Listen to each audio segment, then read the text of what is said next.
Analyser et comprendre les liens entre les frontières, l'environnement et les ressources naturelles partagées. C'est l'objectif assigné à la deuxième édition de Abidjan Border Forum, ABF, autour du thème « Frontières vertes entre ressources naturelles partagées et défis de sécurité ». Abidjan Border Forum constitue une véritable plateforme d'échange qui s'offre aux experts nationaux, internationaux, dont les domaines d'action sont liés à la gouvernance des frontières, en vue de faire connaître leurs idées novatrices capables de contribuer significativement au renforcement de la sécurité, de la paix, de la cohésion sociale et au développement harmonieux des espaces frontaliers.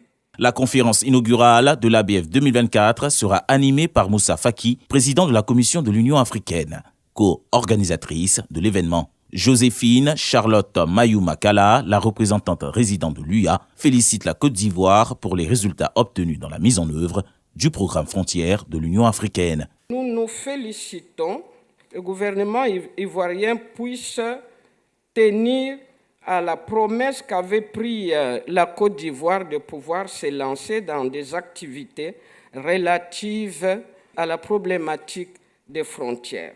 Karim Traoré, directeur de cabinet représentant le Premier ministre, procède au lancement officiel de cette deuxième édition. Le gouvernement continuera de faire en sorte que ce partenariat, qui n'est pas naissant, mais puisse se bonifier davantage dans le temps pour ensemble cerner d'autres défis et se donner la main pour mieux les relever.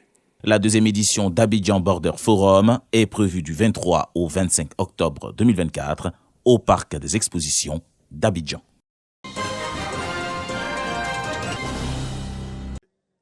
Don de matériel au centre de santé rural de Bendé-Kwasiko, village de la commune de Bouaké. Ce don comprend du matériel d'hygiène et de salubrité. C'est une action de l'Union des journalistes de Bouaké. Objectif, sensibiliser les populations aux enjeux liés à la propreté et à l'hygiène dans les centres de santé. Le sens qu'on donne à cette activité, c'est d'interpeller d'abord nos populations sur l'importance de la salubrité et surtout la salubrité dans un centre de santé. Pour leur dire que votre centre de santé doit être comme votre maison. Il faut l'entretenir. Le maire Amadou Koné, dans sa vision de Bouaké Nouveau, fait un point d'honneur à la propriété et à la salubrité surtout.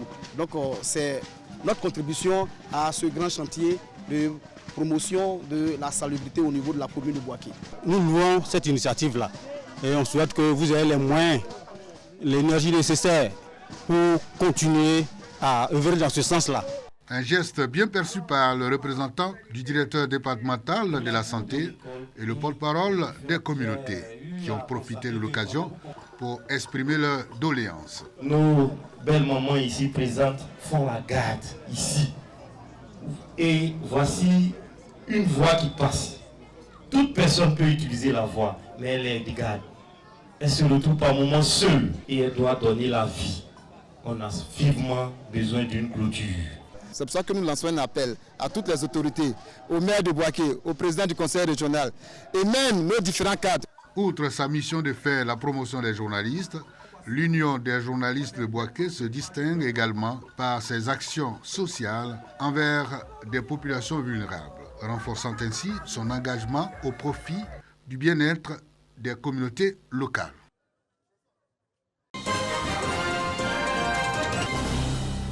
C'est le grand retour des arts et des spectacles. Tu l'as que dit, tu as perdu ta langue sur l'eau. Nous sommes à la rentrée culturelle 2024-2025 de l'Institut français.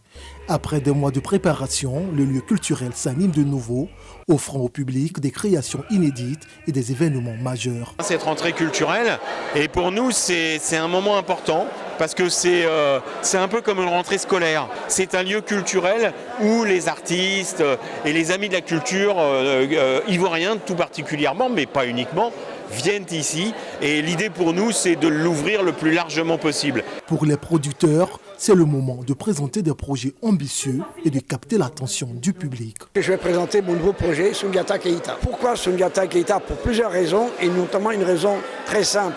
Souvent on ignore que l'Afrique a donné au monde pas seulement le berceau mais le cerveau. Elle a initié plein de projets et de lois. Les spectateurs, quant à eux, sont au rendez-vous impatients de découvrir les nouvelles œuvres qui feront vibrer cette saison culturelle. C'est un moment de rencontre, de partage. On a vu de belles choses, on a vu défiler un programme très éclectique et on pense que ça sera une belle saison. Cette saison 2024-2025, l'Institut français explore la thématique dénommée « Habiter demain ». Elle sera marquée par plusieurs créations.